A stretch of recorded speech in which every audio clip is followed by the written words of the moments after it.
Welcome, everyone. This is another session of video Q&A with two filmmakers that will be participating in the 26th Annual 2021 New Jersey International Film Festival. As you may or may not know, we're still stuck doing the festival virtually because normally we would be screening the films at Rutgers University, but because of COVID and the pandemic, there'll be no live events on campus this June when we're holding the festival. So as a result, we will be working with Eventive. Eventive is a streaming service, and we've used them for the last festival that we ran, and they do an excellent job projecting the films right into people's living rooms. And so we will be using them. If you would like to get information on how to purchase tickets and check out the lineup of the 25 films that we selected out of over 500 works we received from around the world, you can go to our website, which is right here, njfilmfest.com. And when you get to our homepage, on the left-hand side, underneath where it says home, there will be a link for the New Jersey International Film Festival Summer 2021 schedule. You click on that. Then there'll be another link to click, which will send you to our Eventive homepage. If you stick around to the end of our Q&A, I'll share screen and show you exactly how to do that. But today, we have two wonderful filmmakers. We have Matteo, who's here, Moretti. Matteo Moretti. He's from Vermont. Are you in Vermont, Matteo? Yeah, I'm actually from New Jersey, but I go to school at Middlebury College in Vermont, so I'm there. A very right prestigious institution for sure. And Marquise is from Wisconsin. Are you in Milwaukee also? Not right now. I'm based in Milwaukee, but me and my parents took a little trip to Vegas. So we're here at the moment. But yes, I'm born and raised from Milwaukee. Very cool, very cool. So the two films that we are going to be presenting are The Heartland, which is Marquise Films, which is a short documentary about growing up Black as a young person in Milwaukee, and a very timely documentary right now. And Matteo's film is called Just Being Here, and focuses on Walter, who is a man who decided to kind of retreat from society, and he lives in the backwoods, I guess in Pennsylvania, is that where it is? In Vermont. In Vermont, okay. I wasn't 100% sure. That was actually going to be one of my questions. And we also have Hamsa Hassan here. She's going to be asking questions as well. She's one of the festival jurors, and she was one of the people that helped select these movies because we really love them, and we think that they're very important. And on the surface may seem like very different films, but in reality, it's about living in this day and age in the United States and various parts of the world, as well as the short documentary program will be taking place on June 5th, which is a Saturday. And the festival runs video on demand for 24 hours. So you have 24 hours to start watching the film on June 5th, but let's say you start watching it at 11:30 on that day, you still have 24 hours to finish it. So there's two other short films that I'll mention to you at the end of the program that we'll be screening as part of this program. So we're very, very happy to be presenting them to you. Welcome, you guys. Thank you for joining us. I guess I'll start off with some questions. I'll ask Matteo the first question, since I saw his film first. And I'm a huge animal lover. So in fact, when I go on my evening walks with my wife along the Raritan River, we always look out for Sam, the beaver. I call him Aquatarchus. That's my pet name for him. And he's very nice, very friendly. And so I thought right away of Walter and the reputation that he has with these 7 beavers that live on the property. Tell us a little bit about your film and how you got how did you decide to make this movie? Yeah, so the film is actually my senior thesis work. I'm an environmental studies and a film major. And we have something that's like a joint major at school. So our senior work has to be some kind of combination of the two. So initially coming into the semester, I was going to make a series of 3 profiles on people who lived inherently isolated lives pre-COVID, and kind of like have these few profiles and share their stories as a way for people, the general public who are now kind of forced into isolation, to like empathize with like how to function in sort of an isolated way. And Walter was one of the kind of people that was suggested to me like last.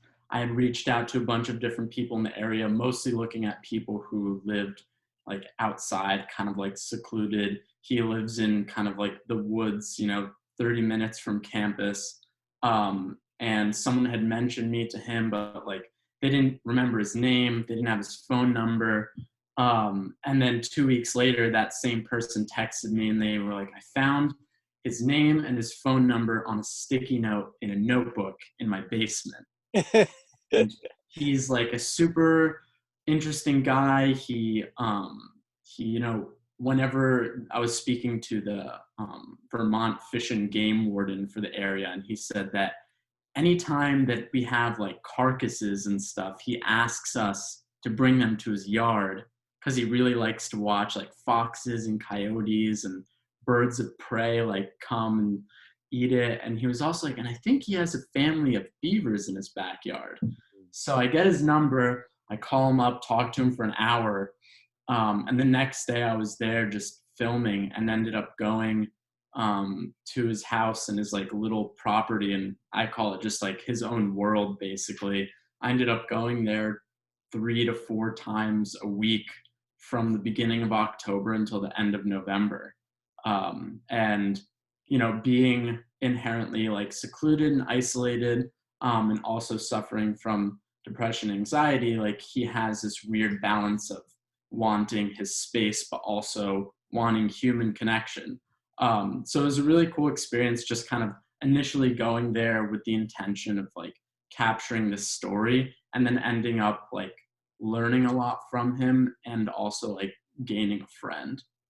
Yeah, I mean, you could see that in your film. There's a lot of love in your movie, and I think it's a kind of perfect COVID film because he's already been living that kind of isolated existence. Now, Marquise, your film is different, but it also focuses on a region, an area, and it's much more of an urban area since we go from a very bucolic, Vermont territory where Walter lives, and it's very peaceful and tranquil where we go to the hustle and bustle of Milwaukee. Tell us how you got involved in making your film, The Heartland. Yeah. First of all, Matteo, I can't wait to watch your movie. It sounds great. I think similar to Matteo's film, I was having a lot of questions in quarantine about what home meant for me, like realistically, politically, like what home was and how I defined it. So I came about with making The Heartland. I had moved back to Milwaukee after completing film school because of COVID. I had to just come back to Milwaukee, and I was there and I was having conversations with like my little cousins about their experience in the city. And a lot of them are no more than the age of like 11 and 12. And they were very explicit in their desire to leave this city. And I was just like, wait, like you're literally just a kid. So why are you so interested in leaving? Why are you so interested in not being here? And they were just so detached from the city. If it wasn't for something that happened as far as community to other things, like something always happened to where they were detached from community, and you would kind of see that they had no desire to be here. So I wanted to make a film that, recognize and acknowledge that there was a detachment from Black kids and their experience in the city, but also one to recognize how we choose to rise up out of that and how we choose to create our own definitions, our own language, our own charisma, our own style, our own, just way of moving and navigating the city, to where in part it's like, interrogating the city of Milwaukee. But in the other hand, it's also showcasing what we made, like the roses that grew out of the concrete in a way. So that, my little cousins can look at it and say like, okay, I'm proud to be from this place. I'm proud to call this place home, and to claim this place as theirs. So yeah. Cool. Before I let Hamsa ask some questions too, so your project took place over the course of how long? I mean, I get the sense that Matteo's film was made over the course of the last year. Is that correct? or is it longer than that? Actually, it was pretty much just I was filming from October 2020 until November 2020, and then I spent that time in between November and January in post. But yeah, it was kind of those months. COVID is perfect for editing. Yeah. I'm sure Marquise feels the same way. How long did your Yes. project take, Marquise? We shot everything in 2 weeks, and then we were in post for a couple months. So we shot everything in September for 2 weeks, and then immediately went into post and wrapped officially in December. I will never do that again. It was too fast. Documentary, I like it to take its time, Right. and it was really, really quick, and it's really hard to capture the essence of a city and the essence of a people within 2 weeks. So I was happy we got it done, but do not recommend for any filmmakers out there. Did you write a script for the film, or did it kind of make itself as you went along? You know, I'm the type of filmmaker. I come from a research background, so I like to have a lot of planning done. Yeah. And documentary has been fun because it's been challenging me to just be in the moment, and whatever that moment is. The kind of spontaneous nature of documentary filmmaking is something that I really took an approach with the Heartland.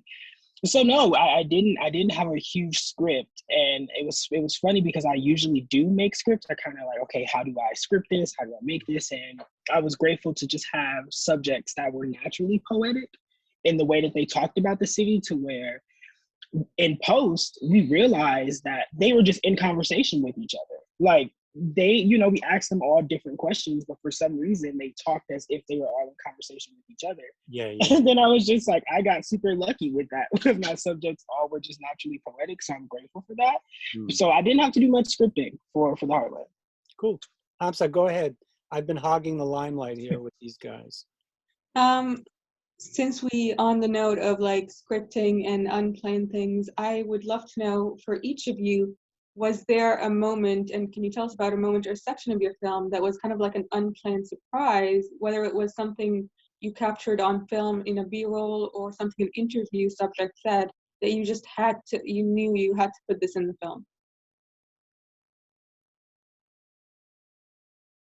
Either one of you, go for it. I think she's asking both of you, so you got to think about it. Go for it.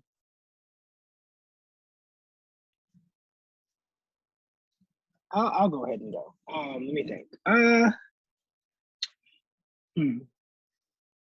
I think being from the city of Milwaukee, being born and raised here, I think the biggest thing was when I went to college and I went to grad school, I also left for 6 years. So I was gone from the city for a long time.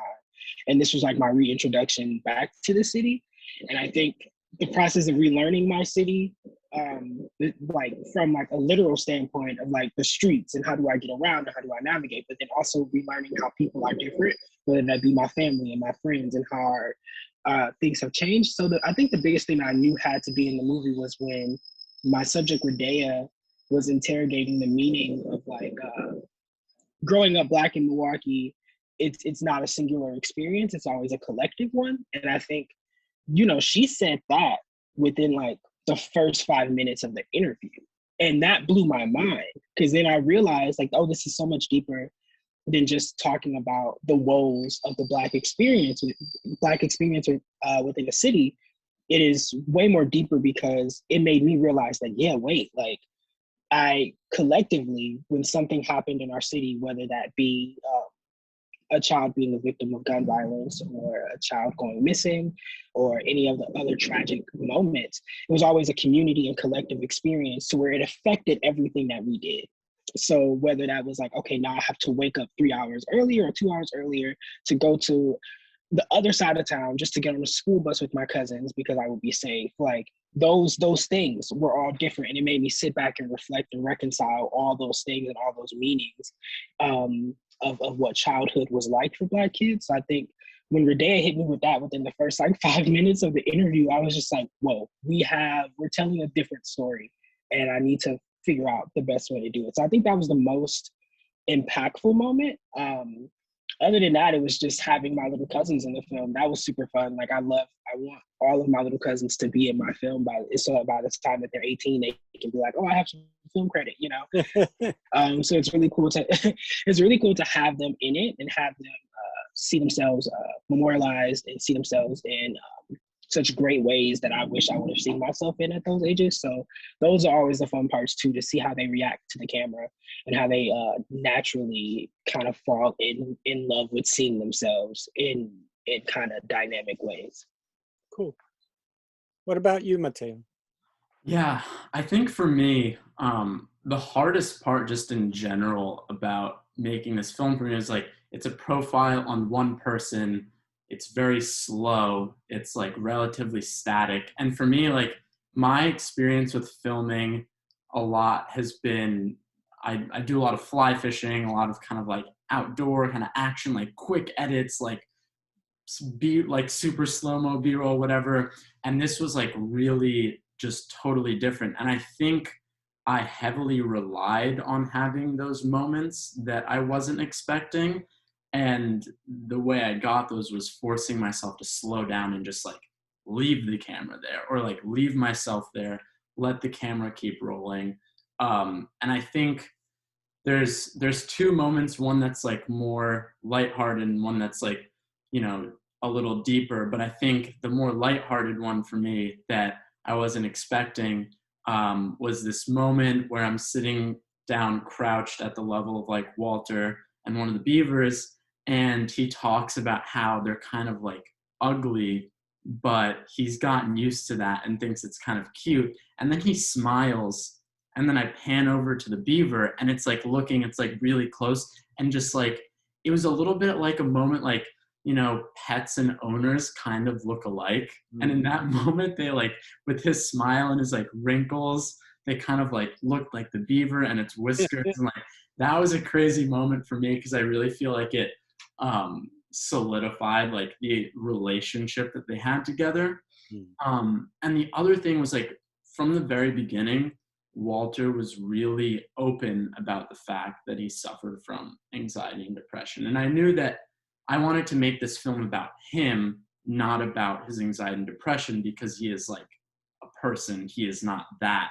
But I knew it still had to play some role in the film, which is why I only dedicated like a very short amount of time to it. But I was like really careful with what I did include in that. And I think initially I was also like super vulnerable with him, because this being like my first film, major learning experiences like left and right. And, you know, that was a big thing for me. Like I told him, like, you know, I also suffer from anxiety and depression. And I think that made him feel a lot more comfortable. But in the interview, he was like, generally he talks like very slow and very thoughtful about his environment. But at the point where he talked about suffering from, you know, depression, he was very like blunt. And I think like that bluntness was something that I wasn't expecting. And it really like, it made it hit hard. And he said it in a way that allowed me to just include a little bit. And then that was it. Like, that's all I needed, because you really felt the weight. And an interesting thing going along with that, so you were talking about like unexpected B-roll and stuff. There was actually a moment this winter where Walter just happened to look out his backyard, and he saw some guy like messing around in the backyard. So he went out, and he was super friendly. He was like, "Oh, hey, how's it going? What are you doing?" And the guy said, "I'm setting up beaver traps." Oh, and he freaked out. And that's like, there's one moment in the film when I chose to have him talk about his depression. I decided to just go like all snowy scenery, which is totally different from like the nice fall vibes. And there's like a sign there that he made right after that says like "no trapping" and like Sharpie on this big plank. And that was just something like, I didn't include that story in the film, but I think just kind of being able to have that shot in congruence with like his relationship with the beavers and, you know, the part about the depression was something I wasn't expecting to all come together like thematically, but it ended up working out really well.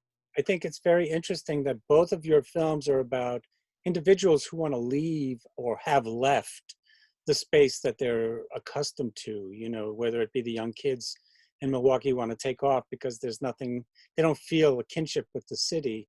And, you know, I think you do a masterful job pointing out the fact of them feeling very uncomfortable. And the moment that Alexis Patterson is disappearing is a very tumultuous moment for young people, everybody, I would think, in the Black community and the whole city, I would think.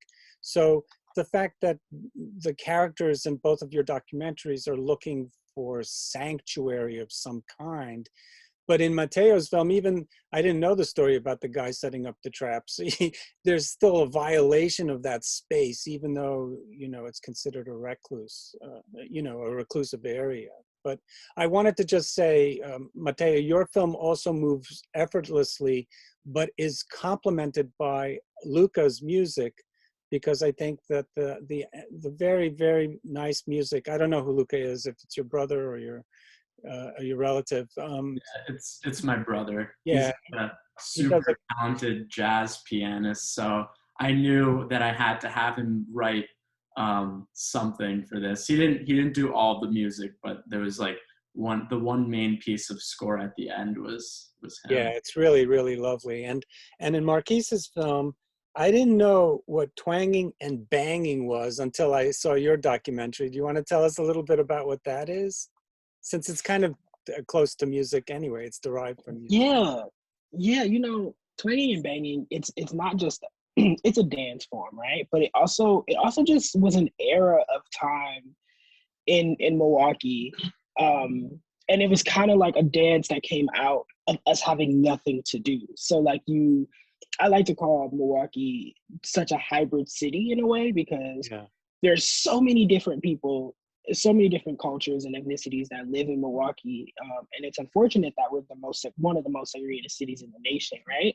But there's so many people that live there that we do take dance styles and mix it from Oakland to Detroit, from Chicago, and we just mix all of those things together and make it our own. And it is a form of dance, though. Twanging and banging is a form of dance. It's kind of like a mixture of crump, also a mixture of like break dancing, super energetic. I cannot do it. I did when I was younger, but I don't think I have the confidence to do it. It takes a lot of confidence to do it, because you are, in a lot of ways, freestyling. It's not something that, it's such a free, expressive type of dance. There's no choreography to it. But it is all about the spectacle of the movement, how big you are dancing, how fast you are moving, what was that dance battle-esque move that you did that really won the crowd over. But yeah, it grew out of us not having anything else to do. We couldn't go to the malls, you know, after a certain time.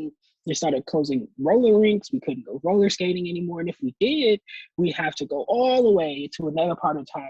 And a lot of kids don't have access to cars or to transportation that is safe, right? So swinging and banging was a form of dance, but it really kind of encapsulated more of the movement and moment that Black kids were having during like 2009 to about 2012. Right.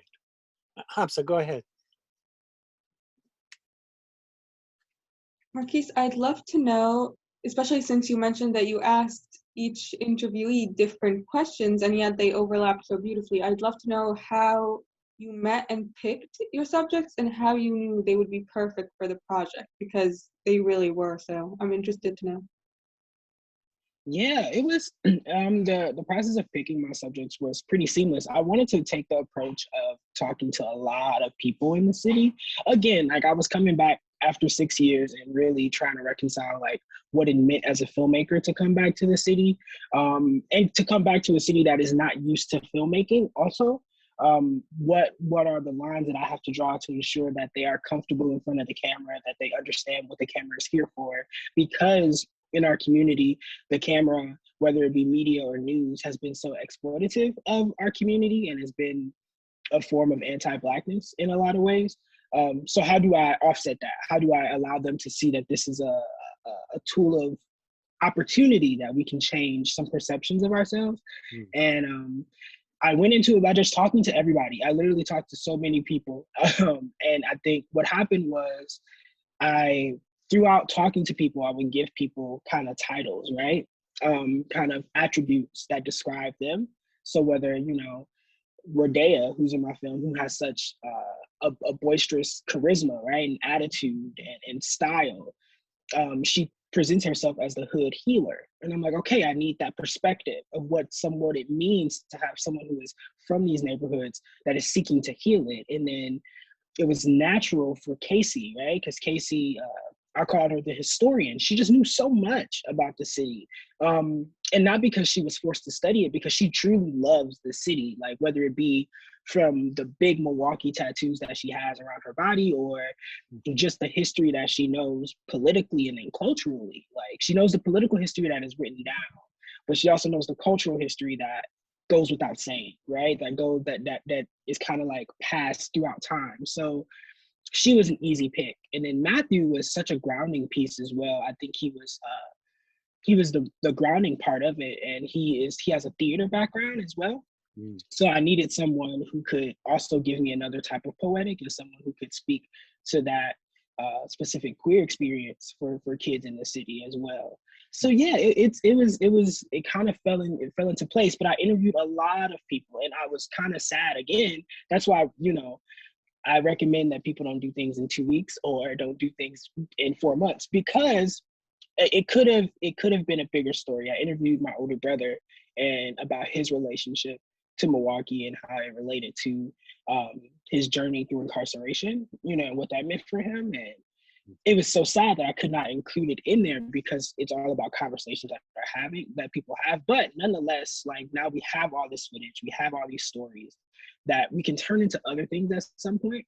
But also it's just dope to begin to archive what those stories are. But I talked to a lot of people over the course of those 2 weeks, and a lot of those people were super generous and vulnerable, and I appreciate that. And I think they respect the fact that we did it in the way that we did it. But I wish I could include everybody. Well, I think both of your projects could grow into something larger. I think, Matteo, already you have this idea of doing portraits of people in seclusion. And I think you could do yours as a series very easily. I think that they're both really wonderful films. The fact that you're both, you know, relatively young filmmakers, these films don't feel like, you know, novice or first films or you know, films just coming out of graduate school. You know, they feel as if they're very professional, very sophisticated, and very sensitive. And I think that's what our jury really liked. And Hamsa, we have time for one more question from you. So I'd like to ask another question to both of you, because, okay, what I think was really captivating about the starts of your films, because, like, I feel like in the beginning of your films, they just capture the audience immediately, which I think is really impressive to do, especially in a documentary format. So I'd love to know how you picked the openings of each film, because they were great and just like immediately invested. So I'd love to know. Yeah. So mine was like, I don't know what it was, but pretty early on, as I would, you know, come back from a day of shooting and just immediately offload my footage, like make proxies, like start organizing stuff. And there was one day where I pretty much my regular schedule with Walter was kind of going up in the evenings around like 5, because that's when he'd kind of go up to the beavers, and just kind of following him through that. And it didn't take me much time to realize that he's a very habitual person.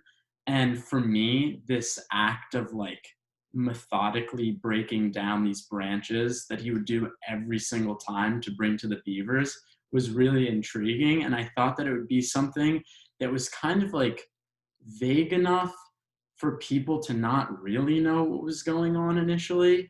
And it was interesting because you could see he's like very intentional about it, but it's also a little bit harsh. Like he's using a saw and like cracking stuff, but also the landscape is really like calming. So I think for me, just having recorded that, and also not just like, there were a few times when I went up there with no camera and just kind of like was there with him. And that's something that really stuck with me every time. So just kind of having that process and slow reveal to like, I don't know, it was definitely some like feedback that I got from peers and other professors that were like, honestly, I have no idea what's going on. And even when like you do see the Biebers a few times before the title card, like I didn't know what was going on, and some people totally understood it. So I think that was for me, especially being the intro, like taking a little bit of a risk for people maybe being totally disoriented.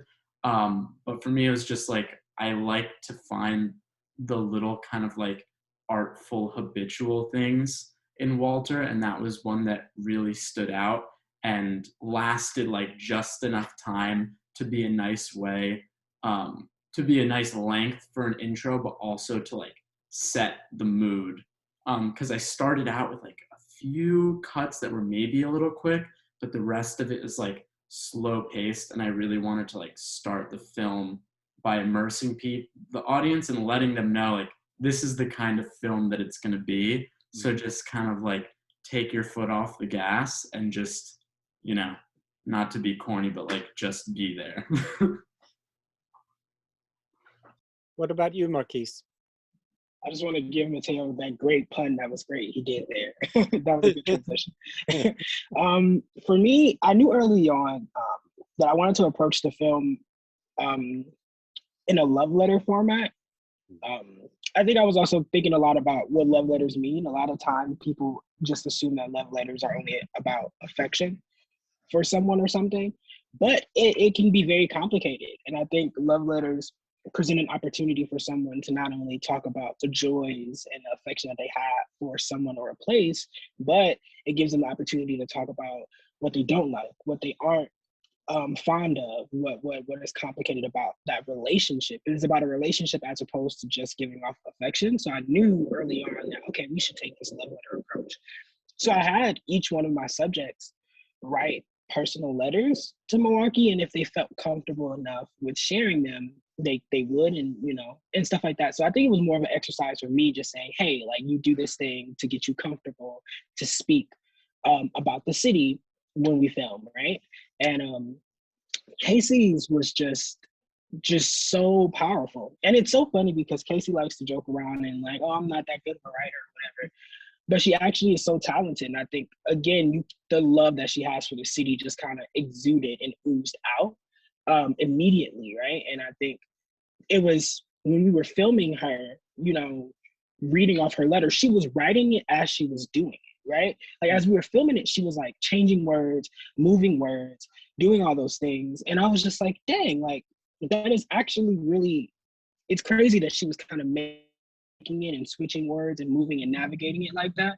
So I love that process of just being there and just seeing her be in the process of doing that, the practice of doing that. And I knew that that was a way we needed to start the film, because I thought it was a great attention grabber for people who are not familiar with Milwaukee, that they can kind of see how we speak and our language and our charisma and can kind of catch on to that. But then it was such, hearing people from the city who've seen the film, immediately they felt seen. And I was just like, okay, if the goal is to be seen, they need to be seen first. Like, they need to be able to see themselves within the first second of the movie. If they do not see themselves, my job is not, I do my job correctly. So I had to take an approach that was just like, what is the best way that I can not only show the world and an audience what Milwaukee is, but what is another way that Milwaukee can see themselves quickly? Because we've had such a troubled history with representation and perception of our city, to where a lot of the times we don't get the opportunity to see ourselves in the nuanced and complicated lives that we live. So a lot of people are just apprehensive to trusting media and trusting films about Milwaukee.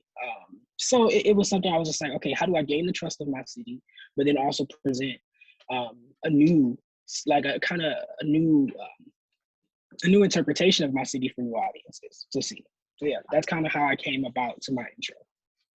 The very first film that I actually used to teach as part of a documentary film class that I taught actually for the ag tech school at Rutgers, which is called Cook College. They changed the name, but it was a course called Environmental Documentation. And when I would introduce students to the beginning of the observational documentary movement, the direct cinema movement, that I would teach the film Primary, which was set in Wisconsin in 1960 when Hubert Humphrey was running against JFK for the Democratic nomination. And in that movie, which shows you a lot of Milwaukee, you never see a black face in that film. So I would really like to posit your film vis-a-vis that one to kind of show you what's missing, because, you know, you think, oh, Milwaukee has this heavy German, Polish roots, and, you know, you think that's all the only kind of people that live there. So it was nice to see, you know, first of all, how the young kids feel left out, right? And they can't really go into certain parts of the city. So there's still a segregation that's taking place, even in quote unquote, you know, a blue state or a state that's in the north. And, Right. and I think Right. that's something you could definitely kind of pursue if you decide to expand your movie into which I think would be really interesting. But we've kind of run out of time, guys. But what I want to do, folks, you've got to go check this movie out. I'm going to share a screen and show you how you can buy tickets and how you can learn more about all the movies that we're showing, not only on that night, but others. So you would type in NewJerseyFilmFest.com, NJFilmFest.com, right? You get to our homepage with the sexy legs, and then you click on where it says New Jersey International Film Festival on the side here, and that'll send you to this page, which will make you do another click, and you click on where it says to buy tickets, you click on this red link, and it shoots you to our page. And it will give you an overview of all the movies that we're going to be screening. But for the short documentary program, you would click on this one, and it would send you to this link, which will tell you all about the movie. So you can read all about Marquise, who's in the film, how long it is. Or if you wanted to check out Just Being Here, you can see what Walter looks like. And it gives you a little bit more information about that film, how long it runs. We'll also be showing Emily, which is by Anna Proku. She's a Greek filmmaker that's actually based in Qatar, and we've never shown a film from Qatar before, so we're very excited. This film focuses on a young Filipino a singer from Doha who was abused. And then we have a Gosia's film called Stolen Fish, which focuses on Gambia, which is one of the poorest countries in Africa, and how their fish products are being co-opted by the Chinese. So it's a very interesting mix of 4 films that you get to check out. And each one of these screenings, there's 9 of them, cost $12. If you wanted to do a festival access pass, it gives you access to all of the movies. It's $75, which is about a $50 savings over if you wanted to watch everything that we're offering. And so that we have a lot of wonderful programs, and I hope that folks will check us out and support young filmmakers like these guys. We're here to promote the goodness of man. We're a very humanist film festival, and the 25 films that were selected was only 5%, 4 or 5% of what we got. So it's considered the creme de la creme. So you guys should be very proud of your work. It's not easy to get into our festival as an official selection. So we're very proud to be able to present your film to our audience. And I really want to thank you for being part of this Q&A. And thanks, Hamsa, as well, for your expertise and always scintillating questions that you ask our visiting artists. So thanks, you guys, for joining us. And stay tuned. There'll be more Q&As for you guys to check out in the near future. Thanks so much. Thank you. Thank you for having us.